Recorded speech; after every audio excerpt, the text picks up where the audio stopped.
yasezeranye ko atazamana, yarambwiye ati ndakubyaye uri uwanjye, Mwuka Wera ngwantunganye, mfite ibimenyetso by'ibyo yakoze.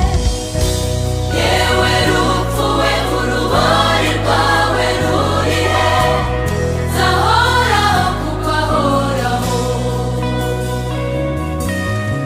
Yasezeranye ko atazamana, yarambwiye ati ndakubyaye uri uwanjye, Mwuka Wera Mwuka